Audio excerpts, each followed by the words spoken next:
ബെനിഞ്ഞാമ്മയുടെ അമ്മയുടെ സഹോദരൻ father Simon എന്ന് പിൽക്കാലത്ത് അറിയപ്പെട്ട ഒരു പ്രസിദ്ധനായ എഴുത്തുകാരൻ അമ്മാവൻ്റെ കവിതാവാസനയാണ് തനിക്ക് പകർന്നു കിട്ടിയത് എന്ന് അഭിമാനപൂർവ്വം ബെനിഞ്ഞാമ്മ വാനമ്പാടിയിൽ അനുസ്മരിക്കുന്നുണ്ട്.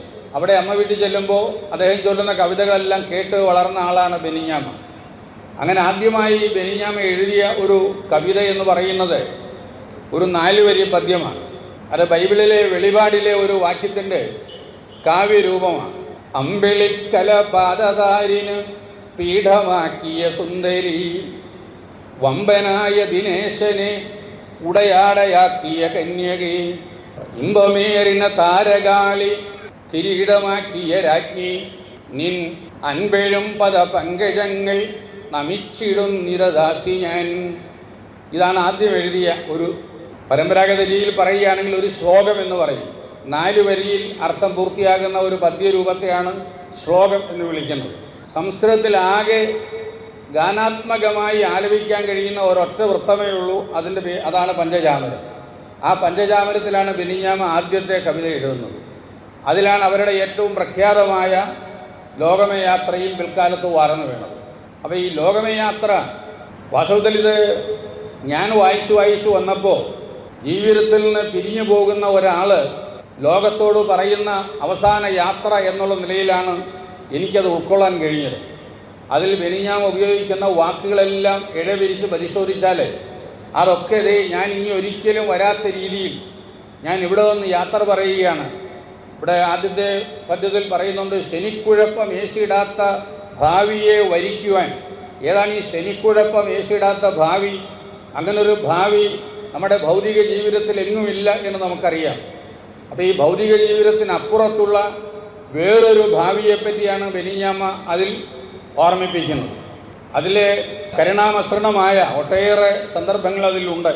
ആ വീടിനോടൊക്കെ യാത്ര പറയുന്ന ഭാഗങ്ങൾ, പിറന്നു നിൻ തറയ്ക്കുമേൽ അകത്തെ വായുവും ശ്വസിച്ചുറങ്ങി, നിന്റെ തട്ടുകൾക്കു കീഴിൽ ദിനം വരെ നിറഞ്ഞ മോദമോട് വാണ ഞാൻ മതീയ ഗേഹമേ, ഇറങ്ങിയിടുന്നു നിന്നെ വിട്ടു പോയിടുന്നു നിത്യമായി.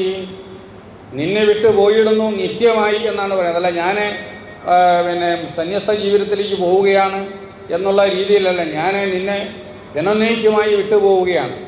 ഇത് എഴുതുന്നത് 1927 ആ കാലഘട്ടം ഒരു ദൈവവിളി സ്വീകരിച്ച് സന്യാസാശ്രമത്തിലേക്ക് പോകുന്ന ഒരു പെൺകുട്ടിയെ സംബന്ധിച്ചിടത്തോളം വീട്ടിലേക്ക് ഒരിക്കലും മടങ്ങി വരാൻ അനുവാദമില്ലാത്ത ഒരു ജീവിത അവസ്ഥയെ സ്വീകരിക്കലാണ്. ഒരിക്കലും പിന്നെ വീട്ടിലേക്ക് വരാൻ അവർക്ക് അനുവാദമില്ല. മാതാപിതാക്കൾ മരിച്ചാൽ പോലും, ഞാൻ ഓർമ്മിക്കുന്നു, മാതാപിതാക്കൾ മരിച്ചാൽ പോലും വീട്ടിൽ വന്ന് അച്ഛനെയും അമ്മയെയും അടുത്ത് നിന്ന് കാണാനുള്ള അനുവാദമില്ല. വീട്ടിനകത്ത് കയറാനൊക്കില്ല. ഞാൻ എൻ്റെ ഒരു ഗ്രേറ്റ് ഗ്രാൻഡ് ഫാദർ മരിച്ച സന്ദർഭം ഞാൻ ഓർമ്മിക്കുന്നു. വീടിൻ്റെ താഴെയുള്ള ഒരു പറമ്പിൽ ഡെഡ് ബോഡി ഇറക്കി കൊണ്ടുപോയിട്ടാണ് അദ്ദേഹത്തിൻ്റെ സന്യാസിനിമാരായിരുന്ന കൊച്ചുമക്കൾക്ക് അദ്ദേഹത്തെ കാണാനുള്ള അവസരം ഉണ്ടാക്കിയത്.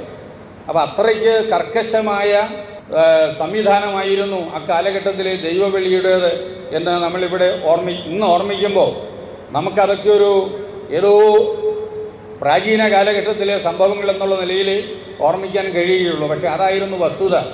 ഏതാണ്ട് മരിച്ചു പോകുന്നു എന്ന് പറയുന്നത് പോലെയാണ്. ഒരിക്കലും മടങ്ങി വരാത്ത യാത്രയാണിതാകയാൽ എന്നാണല്ലോ ബെനിഞ്ഞാമ്മ തന്നെ പറയുന്നത്.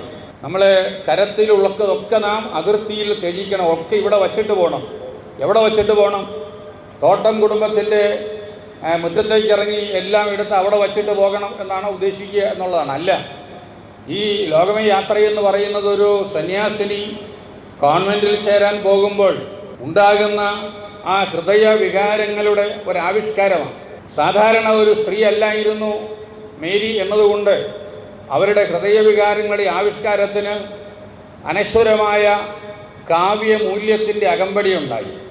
അതുകൊണ്ടാണ് എല്ലാവരും ഇന്നും അതേപ്പറ്റി ഓർമ്മിക്കുന്നത്. ദീർഘകാലം പാഠപുസ്തകങ്ങളിൽ ഈ ലോകമയാത്ര ഉണ്ടായിരുന്നത് കൊണ്ടാണ് ബെനിഞ്ഞാമ്മ കേരളത്തിൻ്റെ പൊതുസമൂഹത്തിൽ അറിയപ്പെടുന്ന ഒരാളായി തീർന്നത്.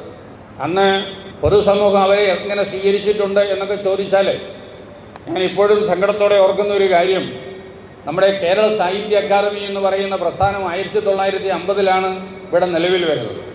എല്ലാ വർഷവും കേരളത്തിലുണ്ടാകുന്ന ഏറ്റവും മികച്ച കൃതികൾ തിരഞ്ഞെടുത്ത് അതിന് അവാർഡ് കൊടുക്കുകയും പ്രായമായ ആളുകൾക്ക് അവരുടെ സമഗ്ര സംഭാവനയെ മുൻനിർത്തി സമഗ്ര സംഭാവന പുരസ്കാരം കൊടുക്കുകയും ഇനി ഏറെക്കാലം ജീവിക്കില്ല എന്ന് ഉറപ്പുള്ളവർക്ക് ഫെലോഷിപ്പ് കൊടുത്ത് ബഹുമാനിക്കുകയുമൊക്കെ ചെയ്യുക എന്നത് അക്കാദമിയുടെ കർമ്മങ്ങളിൽ പെടുന്നതാണ്. പക്ഷേ അക്കാദമിയുടെ വന്നതിന് ശേഷം 35 സംവത്സരക്കാലം ബെനിഞ്ഞാമ്മ തൻ്റെ മഷിവറ്റാത്ത പേനയുമായി ഈ കേരളത്തിൻ്റെ കാവ്യലോകത്ത് നിറഞ്ഞു നിന്നിരുന്നു. പക്ഷേ ഒരിക്കൽ പോലും സാഹിത്യ അക്കാദമി ബെനിഞ്ഞാമ്മയെ തിരിഞ്ഞു നോക്കിയതായിട്ടേ കാണുന്നില്ല എന്നതാണ്. എന്താവാം ഇതിൻ്റെ പിന്നിലുള്ള ചേതോവികാരം എന്ന് ചോദിച്ചാൽ ഞാൻ പലപ്പോഴും പറയാറുള്ള ഒരു കാര്യമുണ്ട്. കേരളത്തിലെ ക്രൈസ്തവ സമൂഹത്തിൽ നിന്ന് വലിയ എഴുത്തുകാരെ ഉയർന്നു വരുന്നില്ല. എന്താ കാരണം? കേരളത്തിലെ ക്രൈസ്തവർ വായനയിൽ താല്പര്യമുള്ളവരല്ല, സാഹിത്യ താല്പര്യമുള്ളവരല്ല, സാംസ്കാരിക ആഭിമുഖ്യമുള്ളവരല്ല. ഞാൻ തന്നെ സങ്കടത്തോടെ ഓർത്തിട്ടുണ്ട് നമ്മുടെ സമൂഹത്തെപ്പറ്റി. സാംസ്കാരിക ദാരിദ്ര്യരേഖയ്ക്ക് താഴെ കഴിയുന്ന ഒരു ജനസമൂഹം എന്നിങ്ങനെ. അപ്പോൾ ഈ വായനക്കാരില്ലാത്ത ഒരു സമൂഹത്തിൽ, വായനക്കാരില്ലാത്ത ഒരു സമുദായത്തിൽ എഴുത്തുകാരുണ്ടാവുകയില്ല എന്നതാണ്. നമ്മുടെ കേരള സഭയുടെ നേതൃത്വമാണെങ്കിലും സഭാ നേതൃത്വമാണെങ്കിലും നമ്മുടെ സമൂഹത്തിലുണ്ടാകുന്ന എഴുത്തുകാരെ പ്രത്യേകം പരിഗണിച്ച് പ്രോത്സാഹിപ്പിക്കുന്ന ഒരു രീതിയൊന്നും സമീപകാലം വരെ സ്വീകരിച്ചിരുന്നില്ല എന്നതാണ്. ഒരു വസ്തുത ഞാൻ ശ്രദ്ധിച്ചിട്ടുള്ളത്, എൻ്റെ ചെറുപ്പകാലത്ത് പല മെത്രാന്മാരുടെയും പ്രസംഗങ്ങൾ കേൾക്കാനിട വന്നിട്ടുണ്ട്. പക്ഷേ വയലിൽ പിതാവിൻ്റെ പ്രസംഗം പോലെ ഈ സാഹിത്യത്തിൻ്റെ സൗരഭ്യം തുളുമ്പുന്ന പ്രസംഗങ്ങൾ ഞാൻ വേറെ കേട്ടിട്ടില്ല. അതുകൊണ്ട് ബെനിഞ്ഞാമ്മയ്ക്ക് ഇരുന്ന് എഴുതാനൊരു മേശയും കസേരയും ഇല്ല എന്ന് പറഞ്ഞപ്പോൾ പിതാവിന് വലിയ സങ്കടമായിപ്പോയി. അങ്ങനെയാണോ സ്ഥിതി? മാത്രമല്ല, പിതാവ് എൻ്റെ പുസ്തകങ്ങൾ സൂക്ഷിക്കാൻ എനിക്കൊരു ചെറിയ അലമാര കിട്ടിയാൽ കൊള്ളാം എന്ന് പറഞ്ഞപ്പോൾ ഇത്രയും കാലമായിട്ടും ബെനിഞ്ഞാമ്മയ്ക്ക് ഒരു അലമാര കിട്ടിയിട്ടില്ലേ എന്ന് ചോദിച്ച് അദ്ദേഹം അതെല്ലാം ഉടൻ കൊടുക്കണമെന്ന് പറഞ്ഞ് എലഞ്ഞിയിലേക്ക് നിർദ്ദേശം കൊടുത്തതായിട്ട് വാനമ്പാടി ആത്മകഥയിൽ ബെനിഞ്ഞാമ്മ വളരെ ഒട്ടൊക്കെ സങ്കടത്തോടും അതേസമയം ഏറെ ചാരിതാർത്ഥ്യത്തോടും കൂടി രേഖപ്പെടുത്തിയിട്ടുണ്ട്. അപ്പോൾ അന്ന് സിസ്റ്റേഴ്സ് എന്തെങ്കിലും ഒരു കഥയോ കവിതയോ എഴുതിയാൽ അത് പ്രസിദ്ധീകരിക്കണമെങ്കിൽ ബിഷപ്പിൻ്റെ അനുവാദം വേണമായിരുന്നു. ഇംപ്രിമാത്തൂർ എന്ന് പറയുന്ന ഒരു സംഗതിയുണ്ട്. അങ്ങനെ ഒരു ശ്ലൈഹിക അനുവാദം ഉണ്ടെങ്കിൽ മാത്രമേ അത് പ്രസിദ്ധീകരിക്കാൻ കഴിയുമായിരുന്നു. ബെനിഞ്ഞാമ്മ എഴുതുന്നത് എന്തും പ്രസിദ്ധീകരിക്കാനുള്ള ഒരു ഹോൾസെയിൽ പെർമിഷൻ വയൽ പിതാവ് ബെനിഞ്ഞാമ്മയ്ക്ക് കൊടുത്തിട്ടുണ്ടായിരുന്നു. അതുകൊണ്ട് ബെനിഞ്ഞാമ്മ എഴുതുന്ന ഒരു കവിത അത് അച്ചടിക്കാൻ കൊടുത്തോട്ടെ എന്ന് ചോദിച്ച് പാലായിലേക്ക് അയക്കേണ്ട കാര്യം ഉണ്ടായിരുന്നില്ല. അതൊക്കെ ബെനിഞ്ഞാമ്മയ്ക്ക് അനുകൂലമായി തീർന്ന ചില ഘടകങ്ങളാണ്. എങ്കിലും കേരളത്തിൻ്റെ പൊതുസമൂഹം, പൊതുവായനാ സമൂഹം ബെനിഞ്ഞാമ്മയെ ഇന്നും പൂർണ്ണമായ രീതിയിൽ ഉൾക്കൊണ്ടിട്ടുണ്ട് എന്ന് പറയാൻ എൻ്റെ പരിമിതമായ ധാരണകളെ പരിചയങ്ങൾ എന്നെ അനുവദിക്കുന്നില്ല. ഒരുപക്ഷെ അങ്ങനെ ഒരു കാലം ഇനി ഉണ്ടാകാം എന്ന് നമുക്ക് പ്രതീക്ഷിക്കാം. അങ്ങനെ വരണമെങ്കിൽ ഈ സമുദായത്തിനുള്ളിലും തന്നെ ബെനിഞ്ഞാ കവിത ആസ്വദിക്കുകയും ബെനിഞ്ഞാ കവിതയെപ്പറ്റി ചർച്ച ചെയ്യുകയും ബെനിഞ്ഞാ കവിതയെപ്പറ്റി പ്രഭാഷണങ്ങൾ നടത്തുകയും ചെയ്യുന്ന പുതിയ തലമുറ ഉയർന്നു വരേണ്ടതുണ്ട്. അവരുടെ പിൻബലത്തിൽ മാത്രമേ ഇനിയുള്ള കാലഘട്ടത്തിൽ ബെനിഞ്ഞാ കവിതകൾക്ക് കേരള സാഹിത്യ അന്തരീക്ഷത്തിലൂടെ സഞ്ചരിക്കാനാവുകയുള്ളൂ. എഴുത്തുകാരൻ ജീവിക്കണമെങ്കിൽ അദ്ദേഹത്തിൻ്റെ ആ ആളുടെ എഴുത്തിലൂടെ ജീവിക്കുകയുള്ളൂ. ആ എഴുത്ത് കൂടുതൽ വായിക്കപ്പെടുകയും ചർച്ച ചെയ്യപ്പെടുകയും സാംസ്കാരിക രംഗത്ത് പുനരവതരിപ്പിക്കപ്പെടുകയും ചെയ്യുമ്പോഴാണ് എഴുത്തുകാർക്ക് പിടിച്ചു നിൽക്കാൻ കഴിയുന്നത്. അവരുടെ യശസ്സ് അനശ്വരമായി തീരുന്നു എന്ന് പറയാവുന്നത്.